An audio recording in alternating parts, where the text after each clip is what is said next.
Good morning, everyone. Hello and welcome to the CDO Magazine interview series. I am Ben Blanquera with Rackspace Technology, a leading provider of multi-cloud services for firms on the data and analytics modernization journey. Today, I have the pleasure of talking with Moez Hassan, Chief Data Officer of Royal Caribbean Group. Welcome, Moez. Thank you, Ben, and it's a pleasure to be with you. I appreciate you having me this morning. Oh, it's our pleasure. So let's get right to it, Moez. Can you tell us a little bit about yourself, your role, and your career path? Yes, absolutely. So I'm Moez Hassan. I've been Chief Data Officer for Royal Caribbean since 2019, so roughly 4 years. My responsibility at Royal, includes data strategy, data governance, the various aspects of data management, and as well as data, analytics.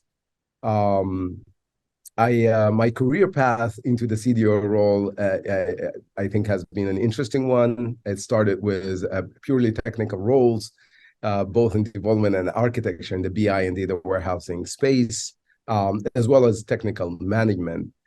Frankly, my tenure in management consulting with Deloitte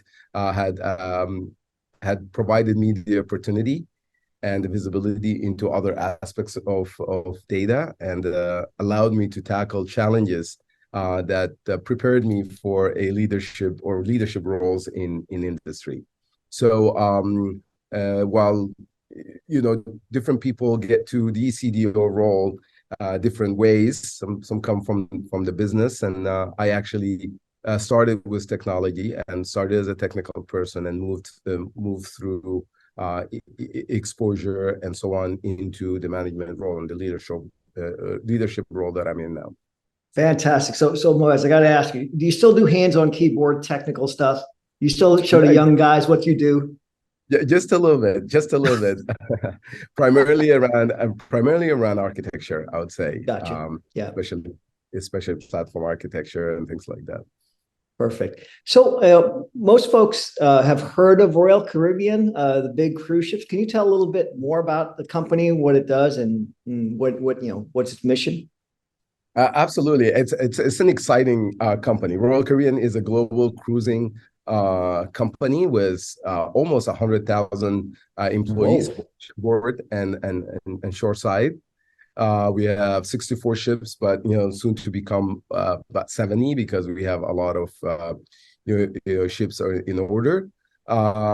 We have 3 brands and a joint venture: Royal Caribbean International, Silver Sea, and Celebrity. We have also 3 private destinations. A lot of people may not know that. Our private islands. If you haven't visited yet, Ben, I invite you to visit. I really love it. We always aspire to create great vacations. I mean, and great memories. We see ourselves as a company in the business of creating memories.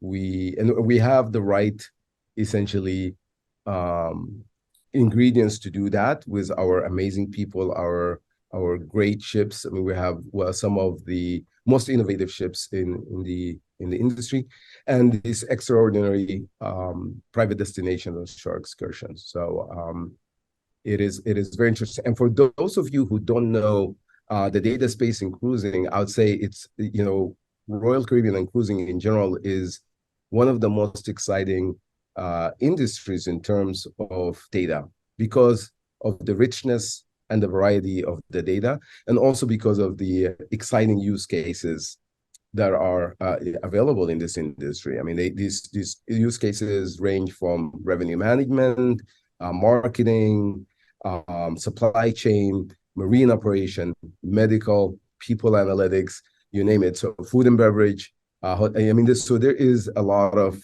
exciting use cases to be tackled on a daily basis.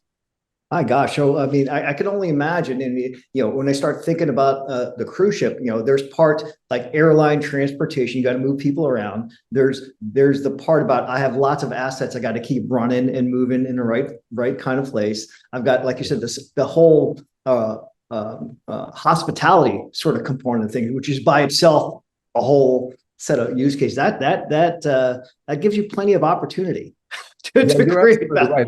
And if you just think about how we need and we do care about our crew health, so there's a very sizable medical operation that goes on, and we from a data perspective support our chief medical officer and his team with the data that they need to ensure that they are able to ensure the wellness of our crew so that we can provide the best experience for our guests. Oh, wow. That's fascinating. Fascinating. So let's get right to your office. Moez, what are the top sort of couple ways your office creates value? Like when the CEO goes, Moez, what are you doing for me today? How do you answer? Yeah. No, that's a great question, and I know it's top of mind for a lot of CDOs and also a lot of CEOs. Is how do I actually make sure that I'm getting the most value from my investment in data platforms, meaning technology, processes, and people. And it is very important to take a balanced approach to this, ensuring that you're able to drive the offensive and generating new revenue streams, helping the business improve experience, guest experience, and also reducing cost. But at the same time, having to make sure that you're working on improving the state of the data within your organization, right? And so we do exactly that. Being part of a digital and growth operation, our objectives are tied to the overall business objectives that revolves around increasing our earning per share, increasing our EBITDA, essentially also ensuring that return on invested capital is higher. And we also actually part of that, the overall objectives is that we want to ensure that we are operating responsibly. And so we have a lot of great objectives around ESG, and so we're contributing to that as well. But at the same time, we have laid out a strategy that was informed by a maturity assessment, and we are pursuing our roadmaps. We are delivering on roadmaps that we've established around data quality and MDM, around governance, compliance with privacy and security rules, data visibility, and creating essentially data catalogs that democratize and facilitates access to data. We are also modernizing our platforms for data analytics and AI, and going to modern data platforms on the cloud. We've adopted the Lakehouse concept with open source Parquet, Delta tables and Spark. And we've also worked quite a bit on breaking silos and creating enterprise shareable data products, data assets that are governed and with high quality.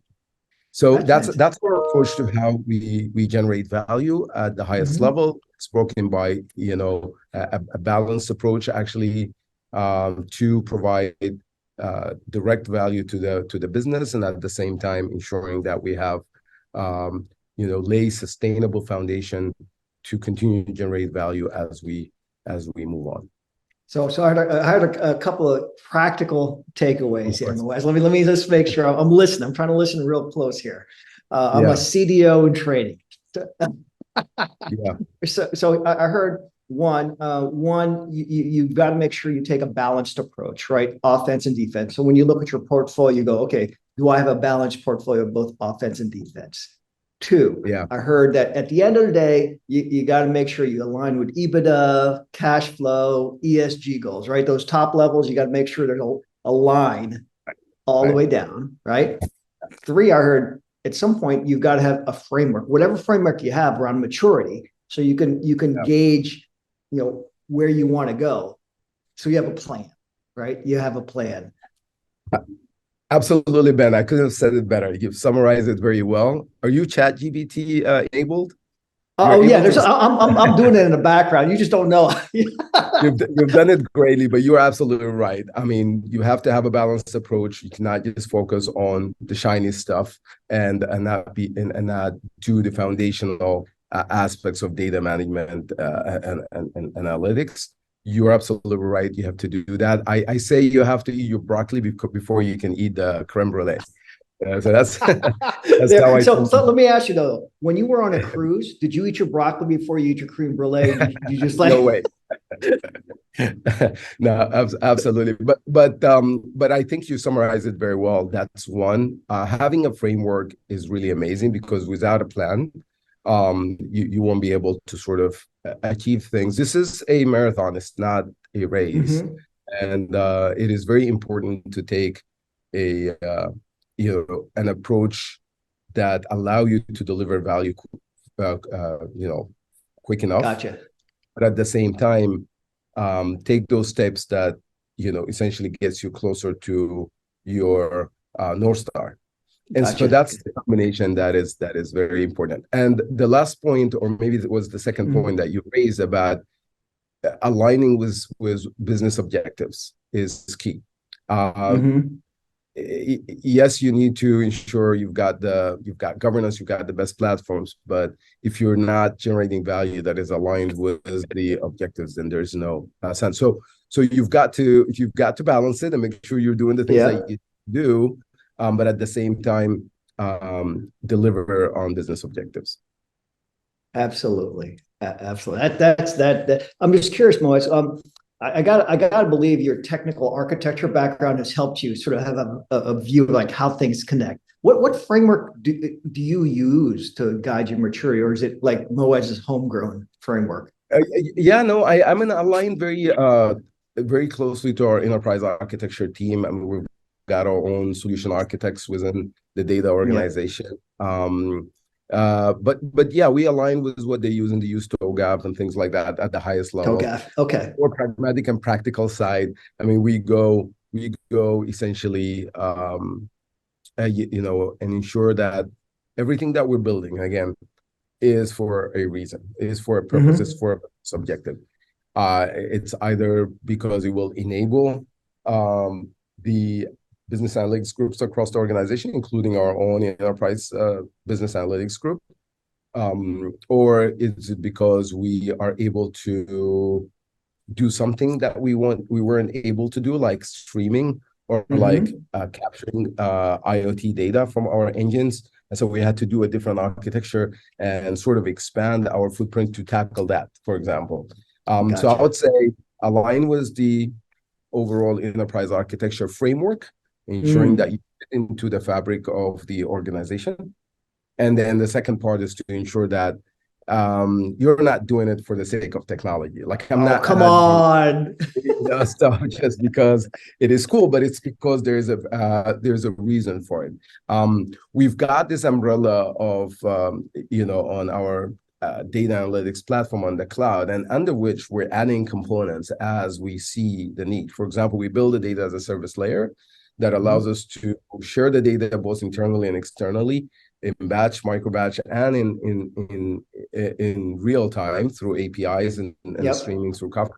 And but it was for a reason, because we needed Hmm. to do that. We need to share this Yeah. IoT data with, sort of partners and things like that, and so on and so forth. So, those are the two things that I'd like to emphasize on this point. Is Okay. essentially, alignment within the rest of the. Otherwise, there is chaos. So you have to align with the rest of the ecosystem and ensuring that you're doing things for a reason, for a purpose. There you go.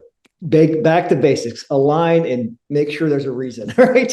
It's Right, basics. exactly. Don't get caught up in Absolutely. the shiny squirrel, the shiny object here. Yeah, Um, yeah, absolutely. so it's time to do a little bragging, Moez, right? I mean, CDOs, they're not, we're starting to see more and more folks talk about the value they create and things like that. But I think we don't hear enough great stories. So can you share some stories about how you've created value within your team and for the enterprise?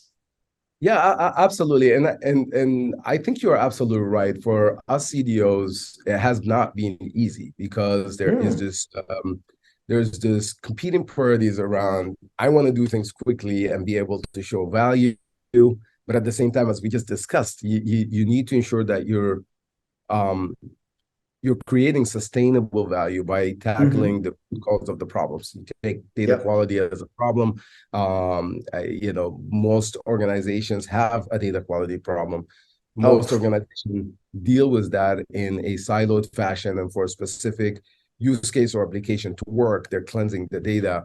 But it's important to, and we're doing that right now. It's important to actually tackle the root causes, ensuring that you've got the proper process technology and people to sort of um, ensure that you have the best data quality mastering, let's say, for products and guests and so on and so forth. So master data management comes into the picture.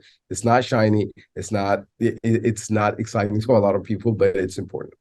But for us, in our quest to generate value for the organization, I yeah. mean, we do it essentially again in two ways, and it's Okay. a balanced approach as well. Yep. Uh, we engage with the business entities, business functions directly to identify opportunities to generate revenue, reduce cost, and improve operation, and therefore improve the experience of the guest. That's very important to us. It's all about creating these seamless experiences for the guests both on land and shipboard. And in that scenario, we develop end-to-end data products and services. I mentioned earlier the marine operation piece. This is all Okay. about IoT data from the engines, from the HVAC systems, and be able to generate value from that in the sense of, for example, reducing fuel costs by improving efficiency, correlational models that allow us to identify why there are spikes in the consumption of fuel. On the surface, this is only to reduce costs, but if you think about it, it also helps improve our guest experience because we're more productive, we're more focused. Another way this same data is actually used um, is to optimize our maintenance schedule. And now Hmm. that have a direct correlation to the business because now the ships are running Yeah. well, there's no cancellation, none of that stuff. And so the data is being used to through anomaly detection to identify and predict when maintenance Hmm. may be needed. So we're in the process of doing that. We have been doing it for a while, and there's always room for growth, obviously, and evolution. So that's one area that I can highlight. We have also done a lot of work around pricing automation and Yeah. optimization No, recommendation yeah. engines. We've been doing that for a long time, and that helped generate a lot of value, especially as we emerge from the pandemic. As you know, we Hmm. had lull for a while, and then now demand is really high, and we're able to sort of leverage the capabilities that Hmm. we built, right now. From in the supply chain domain, we've done a lot of work. As you can imagine, we order, you know, a lot of products, as thousands, tens of thousands of products that we need, from spoons to, to towels, to everything that you can imagine. I can't even imagine. Yeah, and so we've got a lot of models that help us predict the demand for these and based on the consumption and so on and so forth. And so we are generating value that way. On the other side, we build capabilities that enable everyone on the organization Okay. to become more analytical and to generate value from the data. Hmm. Uh, an example is our BI Center of Excellence. Our BI Center of Okay. Excellence provide the technology, the training, the standards for people to actually become more productive with their analytics work. Um, we also build platform capabilities. An example is that our ML engineering and platform engineering teams are now creating frameworks and capabilities around ChatGPT with Azure OpenAI. And we're able to now roll out the first use case with Azure OpenAI. So in a nutshell, we engage, we create end-to-end solutions for the business, but we also have capabilities and consult with the business to create their own solutions, be it dashboarding and BI, or more on the data science sides and deeper analytics. We do that, both of these two things. Got it. So it's interesting, like, when your first example was IoT, and it is the amount of data that can get created by sensors that you have to parse through and train to do predictive is sometimes really underestimated. Yeah. Right. I mean, and I imagine you've got to go to the cloud in order to be able to manage. I mean, streaming data is not simple to manage. Yeah, absolutely. You touched on a great point. I mean, two great points. One is that people underestimate what needs to be done to enable this ML AI solutions. Yeah. Just generally speaking, and the focus is always on, hey, we can build these algorithms and so on and so forth. But there's a lot of work, and there's a reason why there are personas in the data space like data engineers and ML engineers, is because you've got to build all of that. You've got to bring and integrate your data. You've got to build your features, and you've got to be able to also obviously go through the process of understanding the business, building that domain knowledge, and creating the algorithm. You can create algorithms without business domain knowledge and context, and you have problems. And then at the end of the spectrum, there you've got your ML engineers and the deployment and the production and the scaling of those applications. Because you remember, the goal is to optimize and automate business processes. There you go. Optimize and automate, right? Automate. Exactly. It's not really it's no longer just about creating insight in a laptop and going and telling people. I mean, that maybe there's place for that as well, but it has gone beyond that. And these solutions need to be able to integrate with business applications and processes.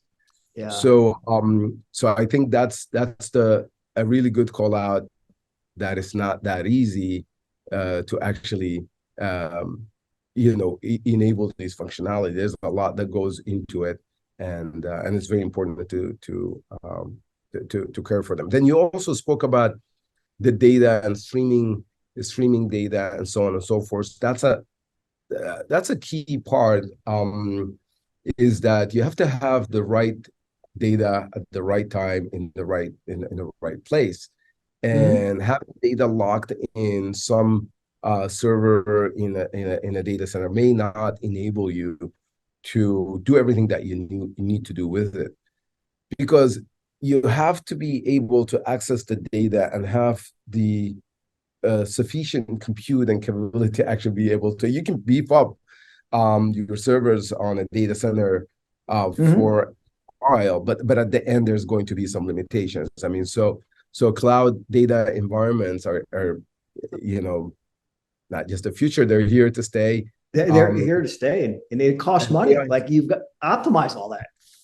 Yeah, and AI augmented tools I have said in previous interviews that the future is AI augmented data management tools, and it's here. You probably heard about the various companies, announcing that they have, Copilot embedded in their, new ETL tool, or they're in everything essentially. And it's not just Copilot and prompt engineering. It's also where it's behind the scene. If we take MDM as a solution, modern MDM, master data management tools, now do both deterministic and probabilistic matching, because they have the ability to do that behind the scene, leveraging ML and AI. Well, it's amazing. Using AI and ML in sort of data quality is going to revolutionize it, right? It will, because cleaning data is not simple, and it's messy at best. And if you can do a little autopilot of that will help leapfrog. So I can't wait to see what this new technology will allow us to do. Yeah, it's exciting time for sure.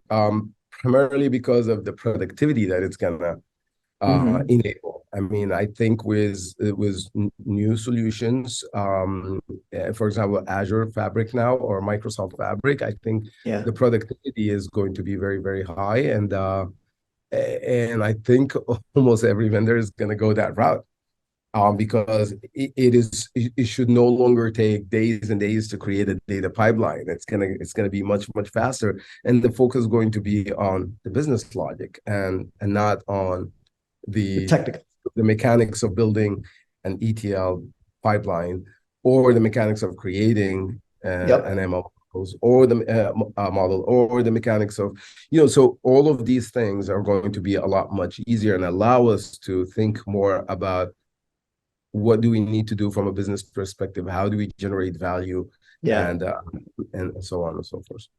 I got a question. I got to ask you this question, Moez, because as you talk about these tool stacks and these really cool things, I start thinking about like how do you and your team digest all these things you can do? Because I've seen maps of sort of like tool sets and like it fills pages, and Yeah. so to someone like picking and thinking about it's got to be overwhelming. How do you manage that? How do you cope? How do you evaluate these technologies? There's a saying that says the best sophistication is simplicity, or the other way around. Simplicity is the best sophistication. That is how I look at things. I try to simplify as much as possible, and I urge my team to simplify, because there's a lot. To your point, there's a lot of tools and technologies out there, and they're all great. But you need them all. That's the question number one. And then the second question is that can you standardize? And so this is also a challenge for all CDOs, because it's really easy for various business analytics groups in an organization or a sizable organization to want to have their stack, or I want to use this because I'm comfortable with it, or I understand it better, or I can do stuff faster with it. But the challenge is, and the question and the governance here, from a technology governance perspective, is going back to that. What's the purpose, and is it aligned with the system? And simple is better. Less is more in this case, for sure. Yeah, I totally agree. When you think about sort of the arms race, continued arms race with two new tools and technology, at the end of the day, driving you, I would suggest that you seem to be very much a process and people oriented. The tools help you get there, but it's about the people and the process to get there, and making things simple, so that you can reduce variability and increase scalability and robustness is like a key tenet of kind of like when you think enterprise scale. Absolutely. And it's very easy to get carried away because there's this cool technology or there's something. I mean, it's very, very easy. So it's a constant reminder, I think, for myself and for my team, to focus on business results and what is this going to give us? Why are we bringing this new piece of technology?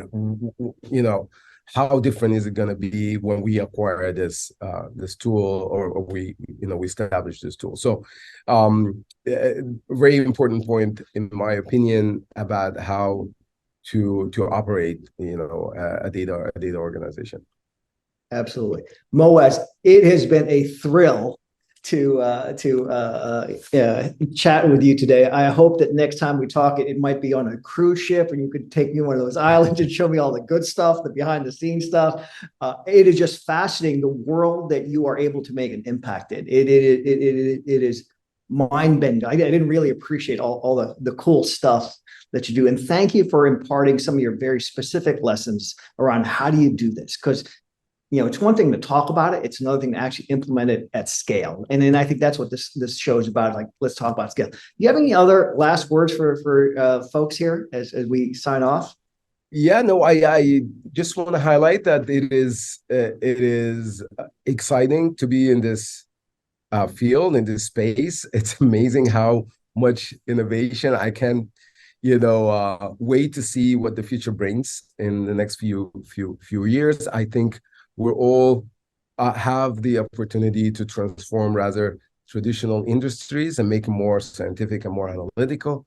And yeah, there's a lot of things that we could do as CDOs, as data professionals, I should say, data and analytics professionals, and it's very exciting. And thank you very much for your time. It's a pleasure and an honor to be with you. So I appreciate it.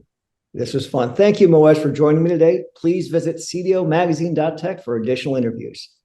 All right. Thank you.